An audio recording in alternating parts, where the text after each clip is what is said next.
말씀입니다.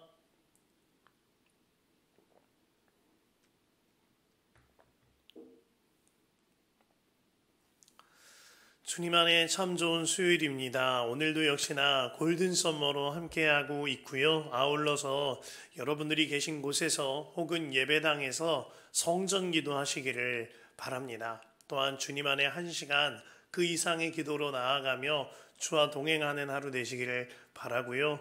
그렇게 기도로 받은 은혜, 또한 하루간의 주와 동행한 은혜를 반드시 예수님과 동행하는 일기에 기록하여 나눠보시기를 바랍니다. 그 일이 우리 골든 썸머와 썸머 위드 지저스의 핵심이자 가장 주와 친밀히 동행하는 좋은 통로가 아니겠는가 하는 마음을 주십니다. 함께 동참하시어 은혜 누리시기를 바랍니다. 오늘 말씀 그리스도 예수 안에서 함께 지어져 가는 교회와 성도라는 제목으로 말씀을 나눌 텐데요. 코로나 팬데믹 이후에 전 세계적으로 수많은 전쟁과 분쟁과 내전들이 재개되고 일어나고 있습니다. 사실 이러한 일들을 미래학자들은 코로나 기간에 예견하기도 하였습니다. 일시적인 소비 폭발과 아울러서 곳곳에서 전쟁이 다시 일어나게 될 것이다 하였지요. 사람의 탐욕이 참 무섭습니다. 러시아와 우크라이나 간의 전쟁은 3년 4개월이 넘어가고 있거니와 그 사망자 수가 양측 합산하면 30만 명이 넘어가고 있습니다.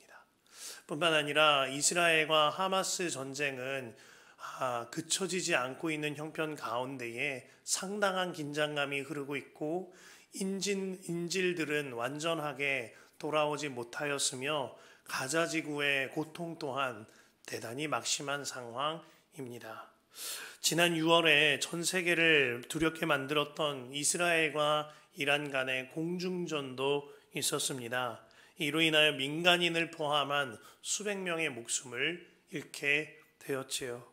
아울러 수단은 2023년 4월 이후에 정치적인 혼란과 내전으로 인하여 민간인 사망자들이 발생하고 있고 미얀마 내전은 21년 쿠데타 이후에 격화되어졌는데 지진까지 겹치면서 매우 어려운 상황입니다. 이외에도 아프리카 곳곳, 남미 곳곳에서 내전과 분쟁이 이어지고 있거니와 우리나라 또한 남북으로 갈라져 있고 우리나라 국내 정세 또한 분열과 분노로 갈라져 있는 형편입니다. 자, 그 가운데에 오늘 말씀은 우리에게 너무나도 분명하게 말합니다. 14절에 그는 우리의 화평이신지라. 그렇습니다. 우리 주님은 완전한 화평이세요. 그렇다면 이러한 분열과 분노의 시대를 사는 우리가 해야 하는 일은 하나입니다. 완전한 화평이시고 평화이신 주님만 바라보는 거예요. 이사야 23장 26장 3절 말씀에 이와 같은 말씀이 있습니다. 주께서 심지가 견고한 자를 평강하고 평강하도록 지키리시니 이는 그가 주를 신뢰함이니이다. 여기서 평강하고 평강하도록 이라는 이 표현을 NIV 성경은 perfect peace라고 번역하고 있습니다. 우리 주님이 정말 완전한 평화이시라는 거예요. 그 주님께서 완전한 평화를 우리에게 주신다라는 겁니다. 어떤 사람에게요? 심지가 견고한 믿음의 사람. 오직 주님만 의지하며 주님만 신뢰하는 그 믿음의 사람은 어떠한 혼란과 환란 속에서도 평강하도록 지키시리니 퍼펙트 피스로 지키시리니 완전한 평화를 허락하신다라는 말씀인 것입니다. 우리가 해야 할 일 하나인 거예요. 갈라지고 분열되고 깨어지는 이 세대와 세상 속에서 퍼펙트 피스 되시는 완전한 평강하고 평강되시는 주님 안에 주님만 신뢰하는 것입니다. 이러한 문제가 오늘날 이 세상과 그리고 우리나라의 민족의 문제만이 아님을 알아야 합니다. 가장 먼저 완전한 평화가 이루어져야 하는 공동체, 교회 공동체예요. 하나님께서 이 교회 공동체를 세우신 까닭은 이 세상 속에서 하나님의 나라를 경험하고 하나님의 나라를 볼 수 있는 공동체로 세우셨기 때문입니다. 오늘 바울이 쓰고 있는 이 에베소서라는 편지는 바울이 목회를 하기 위하여 쓴 편지임을 잊지 않아야 합니다. 그는 지금 에베소 교회를 비롯한 그 근방에 있는 모든 교회들에게 목회 서신을 쓰며 말하는 겁니다. 완전한 평화이시자 완전한 평강 되신 주님만을 바라보라. 그리하여 교회가 먼저 하나됨을 지키고 한몸됨을 누리라. 그 길이 우리가 살 길이거니와 이 세상이 하나님의 나라를 경험하는 길이라 말하고 있는 겁니다. 당대의 에베소라는 지역, 항구 도시로서 무역과 상업이 매우 발달한 지나치도록 부유한 도시였습니다. 그로 말미암아 죄악이 팽배한 도시였는데 에베소에는 동성애뿐만 아니라 여러 가지 성매매에 대한 음란한 죄악들, 중독의 문제들이 가득한 도시가 에베소였습니다. 그러한 에베소에 아주 작은 에베소 교회 하나가 세워진 거지요. 그러나 이러한 형편이 에베소 교회만의 형편이 아니었습니다. 초대교회 가운데에 이러한 교회가 많았어요. 제가 에베소서를 묵상하면서 우리 교회가 오버랩되는 까닭이 있어요. 우리 또한 그러한 형편 가운데 세워진 교회가 아니겠는가 하는 마음을 주시는 겁니다. 오늘 말씀은 이러한 혼란하고 세속적인 세상 속에 세워져 있는 주님의 몸된 교회가 완전한 평화와 화평을 누리는 한 가지 길을 제시하고 있습니다. 그 말씀이 14절부터 18절이에요. 14절에 완전한 평화 되신 예수님께서 둘로 하나를 만드사 원수된 것 곧 중간에 막힌 담을 자기 육체로 허무셨다라고 했습니다. 둘로 하나를 만드사라는 표현은 이방인과 유대인이 초대교회 안에서 한 몸이 되어졌다라는 의미입니다. 그래서 세번역 성경은 그리스도는 우리의 평화이십니다. 그리스도께서는 유대 사람과 이방 사람이 양쪽으로 갈라져 있는 것을 하나로 만드신 분이십니다. 라고 표현하고 있는 거죠. 유대인과 이방인들이 한 몸 되기 위하여 예수님께서 십자가에 달리사 자기 육체로 모든 막힌 담을 허무셨다라는 겁니다. 초대교회에 기적 중에 기적이 있다면 다른 어떠함이 아니라 사실은 하나됨의 기적입니다. 그것도 도무지 하나 될 수 없을 것 같았던 유대인들과 이방인들, 서로 원수처럼 여겼던 유대인과 이방인들이 하나 되는 기적, 이것이 너무나 놀라운 기적 중에 기적이었던 겁니다. 유대인들은 하나님께서 자신들만을 택했다고 생각하였고 이방인들에 대하여 지옥의 땔감과 같이 여겼던 것이 유대인들이었습니다. 또한 이방인들은 이러한 유대인들에 대한 분노가 들끓고 있었지요. 이러한 유대인들의 마음 그리고 이방인들의 마음이 얼마나 상하고 굳어 있었는지, 그런데 예수께서 십자가에 달리심으로 이 모든 막힌 담을 다 허무셨다는 거예요. 사도행전 10장에 보면 베드로가 성령의 인도하심으로 고넬료라고 하는 이방인 백부장을 만나는 장면이 나옵니다. 그때 주님께서는 고넬료의 집을 시작으로 이방인 선교의 포문을 여시려고 하셨어요. 그럼에도 불구하고 베드로는 단번에 순종하지 못합니다. 그 마음이 이미 율법주의의 마음에 굳어져 있었기 때문이에요. 주님께서는 이방인 선교의 포문을 열고자 베드로의 기도 중에 나타나셨습니다. 그리고 보자기와 같은 어떠한 큰 그릇과 같은 곳에 네 발 달린 짐승들 그리고 땅에 기어다니는 것들, 공중의 새들을 다 싸매어지는 것을 보여주시고 이것을 먹으라 하셨어요. 이것들은 사실 율법에 따라 먹지 못하게 되었던 음식들인데 이제 예수님께서 십자가 위에 달리셔서 모든 율법을 다 이루셨고 새 일을 행하셨으니 이제는 모두 다 먹어도 된다 하시는 하나님의 말씀이었습니다. 주님께서는 이 말씀을 통하여 이제는 누구든지 구원에 이를 수 있는 구원의 문이 다 열렸으니 이방인 선교에 대하여 너가 그 발걸음을 내디디라 하시는 메시지를 주고 계신 것이었습니다. 율법 그 자체이시고 율법을 직접 제정하시고 폐하시기도 하시는 주님께서 직접 하신 말씀이에요. 그러면 베드로는 이제 순종만 하면 되는 거죠. 그러나 베드로는 주님께 맞서듯이 대항합니다. 절대 율법을 범할 수가 없다는 거예요. 그 말씀이 사도행전 10장 14에서 16절이에요. 베드로가 대답하였다. 주님, 절대로 그럴 수가 없습니다.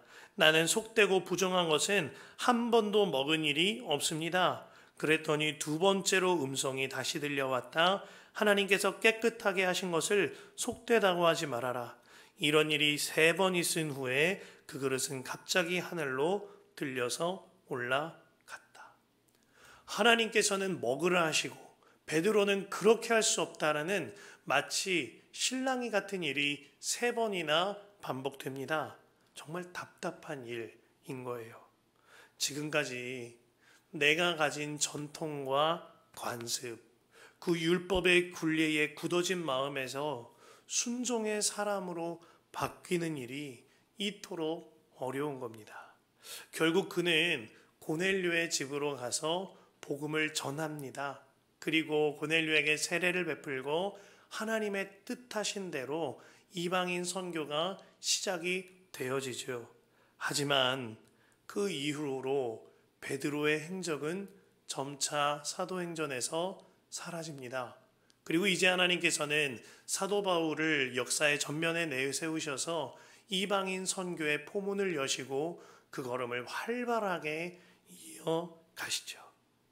하나님께서 베드로를 통하여서도 이방인 선교를 열정적으로 감당하시고자 하셨지만 도무지 굳은 마음이 쉽사리 움직여지지를 못하는 거예요. 해야 할 일은 너무나 많은데 매번 베드로와 토론하고 그를 설득하고 이 시험을 통과시킬 수는 있는 노릇은 아니었던 겁니다. 그로 말미암아 그가 아닌 바울이 그 사명을 더욱더 활발하게 감당하게 된 거죠. 사람의 관습과 지금까지 해왔던 전통의 얽매인 이러한 율법주의와 같은 굳은 마음이 참으로 무서운 겁니다. 하나님께서 직접 말씀하셔도 직접 먹으라 하셔도 도무지 움직여지지 않는 것이 우리의 굳은 마음입니다. 그로 인하여 공동체 전체가 해야 할 사명을 감당하지 못하게 되고 화평을 누리지 못하는 일들이 너무나 많은 거예요. 15절 말씀에 보면 주님께서 새롭게 하셨고 새롭게 하심으로 화평을 누리게 하신다 말씀하고 계십니다. 법조문으로 된 계명의 율법을 폐하셨으니 이는 둘로 자기 안에서 한 새 사람을 지어 화평하게 하시고, 이전에는 내가 해왔던 대로 살았을지 모릅니다. 이전에는 율법주의에 묶임바 되었을지 모릅니다. 그로 인하여 유대인파, 헬라인파, 그리고 이방인파 당을 짓고 내 마음에 맞는 사람들과만 지냈을지 몰라요. 그리고 새로운 사람들은 받아들이지 못했을지 모릅니다. 그러나 이제는 주님께서 새롭게 하셨고 새 영을 너희들에게 주셨으니 이제는 모든 이들과 하나됨을 누리라 하는 주님의 메시지인 것이죠.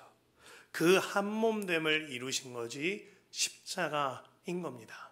16절에 또 십자가로 이 둘을 한 몸으로 하나님과 화목하게 하려 하심이라.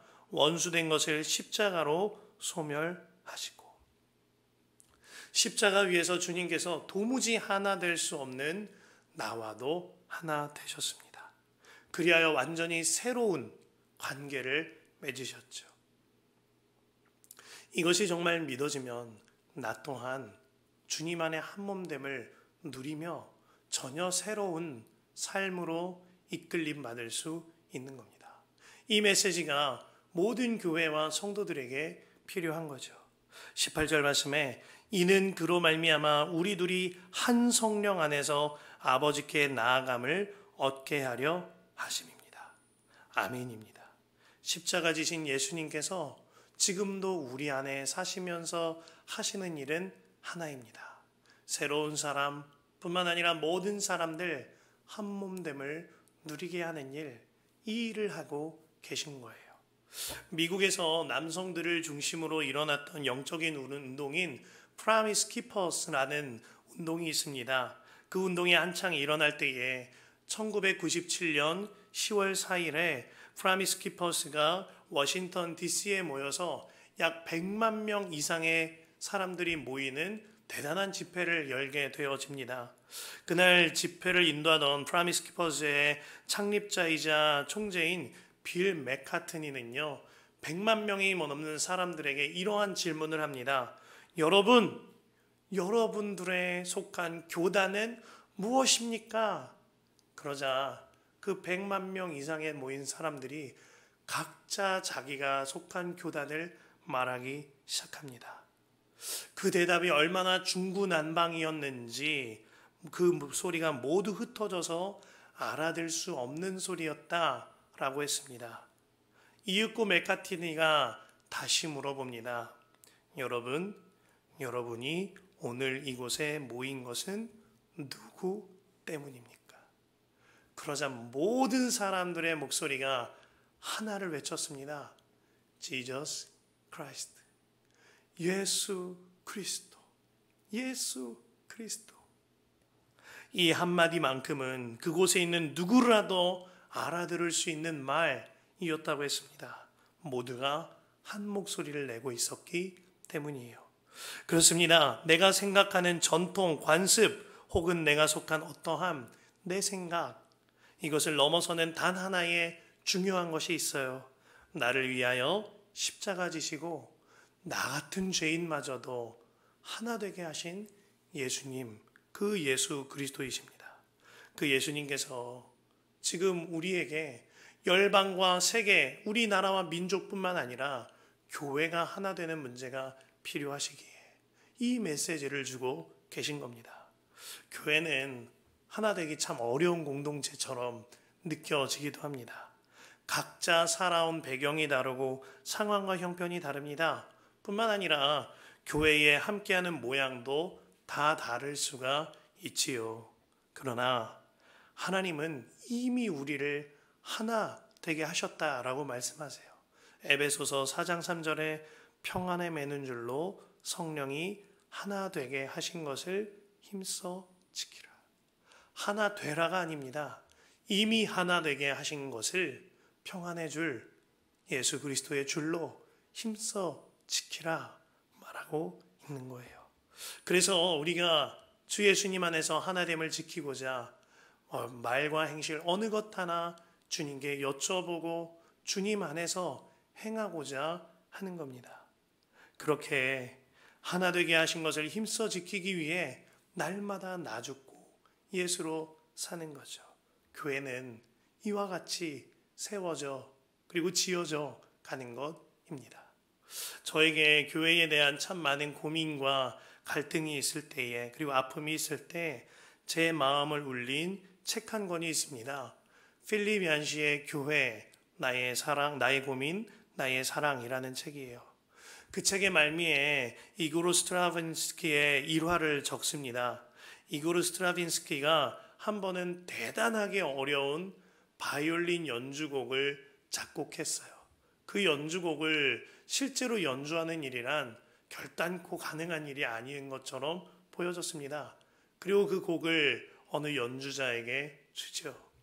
그리고 그 연주자가 열심히 연습을 해보았지만 도무지 되질 않는 거예요. 스트라빈스키에 찾아와 말합니다. 이 곡은 도무지 연주할 수가 없는 곡입니다. 저는 이 곡을 연주할 수가 없습니다. 그러자 스트라빈스키가 말해요. 나도 압니다. 다만 이 곡을 완벽하게 연주해내는 그 연주를 원하는 것이 아니라 이 곡을 연주하려고 몸부림치는 당신의 그 소리를 듣고 싶을 뿐입니다. 라고 말했다. 그러죠. 그러면서 필립 얀시가 이 일화를 소개하며 이같이 말합니다. 우리 하나님께서 애초에 생각하신 교회의 모습이 이와 같지 않겠는가?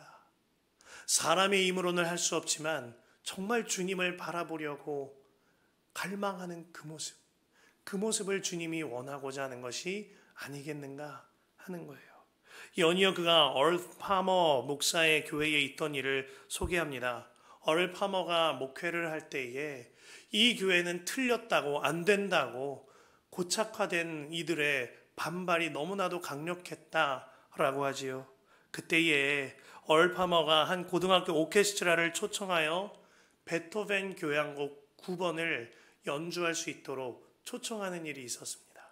베토벤 교향곡 9번은 세계적인 오케스트라들도 연주하기가 어려운 곡이라고 합니다. 그때에 연주가 마쳐진 뒤에 얼 파머가 이와 같이 말합니다. 이 고등학교 오케스트라가 베토벤 교향곡 9번을 연주했을 때 우리 모두는 대경실색했습니다. 사람들은 저에게 물어볼 겁니다. 왜 저 어린 학생들을 괴롭히고 듣는 이들도 괴롭히느냐고. 왜 저 명곡을 이와 같이 망쳐 놓느냐고. 그러나 우리는 학생들에게서 완벽을 바라지 않았습니다. 이 곡은 어떤 오케스트라도, 심지어 시카고 오케스트라도 완벽하게 연주하지 못할 겁니다. 그러나 내가 정말 하고 싶은 말은 이렇습니다. 객석에 앉은 청중들 중에는 이 학생들의 어처구니 없는 연주일지라도 그 연주를 통해서야 베토벤 교향곡 9번이라는 위대한 곡을 난생 처음 접하는 이들이 있지 않겠습니까? 물론 완벽과는 거리가 멀겠지만 그 청중들이 그럼에도 불구하고 베토벤의 메시지를 한 번이라도 들을 수 있다면, 이 연주가 유일한 길이라면 그 길은 결코 헛되지 않은 것입니다. 그렇습니다. 교회가 하나님의 말씀대로 지어져가는 길이 아무리 어설프고 때로는 어색할지라도 끝까지 주님만 바라보며 하나됨을 지켜 나아가야 합니다. 그것이 하나님의 뜻이요, 그리고 세상에 예수님을 알리는 길이기 때문이에요. 필립 얀시의 말로 오늘 설교를 마칩니다. 나는 교회 예배가 지루해 몸이 뒤틀릴 때면 언제나 팔머의 예화를 생각한다. 우리는 비록 작곡가가 애초에 구상한 음에는 결코 이르지 못할 것이다. 하지만 불완전한 그 음이나마 세상에 들려줄 사람들은 우리 외에는 없다. 이 시간 말씀 붙들고 두 번에 나눠 기도하기를 원합니다. 전체 말씀을 붙들고 함께 기도할 텐데요. 하나님, 우리 교회가 한몸됨을 지키는 새로운 영을 받은 교회와 성도가 되게 하소서. 이 기도 제목 붙들고 주여 한번 부르고 간절히 기도합니다. 주여, 하나님 아버지 역사하소서, 인도하소서. 오늘 말씀대로 이방인과 유대인들, 하나님 주 안에서 도무지 하나 될 것 같지 않았던 두 부류가 하나 되어졌듯이 한몸됨을 지키는 한국교회와 성도가 되게 하여 주시며, 한몸됨을 지키는 우리 교회와 우리 성도가 되게 하여 주시옵소서. 그리하여 교회로 인하여 하나님의 나라를 경험하고 천국 공동체의 설계도대로 함께 지어져가는 역사가 있게 하여 주시옵소서. 하나님, 다른 형편과 다른 마음과 다른 상황과 다른 배경 아래에 모인 모든 이들이 주 안에서 하나님을 누릴 수 있는 놀라운 공동체, 이 일을 위하여 모든 말과 행실에 신중을 기하고 항상 나는 죽고 예수로 사는 복음으로 반응하는 그러한 교회와 성도가 되어지게 하여 주시옵소서. 한몸됨을 지켜내는 그러한 한국교회와 한국 성도들 뿐만 아니라 한몸됨을 지켜내는 우리 교회와 우리 성도가 되게 하여 주시옵소서. 역사하소서, 인도하소서. 아버지. 두 번째로 기도하신 후에 자유롭게 기도합니다. 하나님, 세상과 그리고 세상 사람들에게 사랑으로 소문난 우리 교회 되게 하사 예수님을 나타내는 그 영광의 교회와 성도가 되게 하소서. 그리하여 교회 안에서도 뿐만 아니라 교회 밖에서도 말 한마디 행실 하나 정말 주님을 바라보며 행하는 우리가 되게 하여 주옵소서. 주여, 3번 불완전히 기도합니다. 주여, 주여, 주여. 하나님 아버지 역사하소서, 인도하소서. 아버지 하나님 이끄소서. 아버지 하나님, 주 안에 지음받는 교회 되게 하여 주시며 세상 속에서도 교회 속에서도 오직 주님만을 바라보며 사랑으로 소문난 사람과 사랑으로 소문난 교회가 되어지는 역사가 있게 하여 주시옵소서. 하나님 역사하소서. 오 아버지, 아버지, 아버지,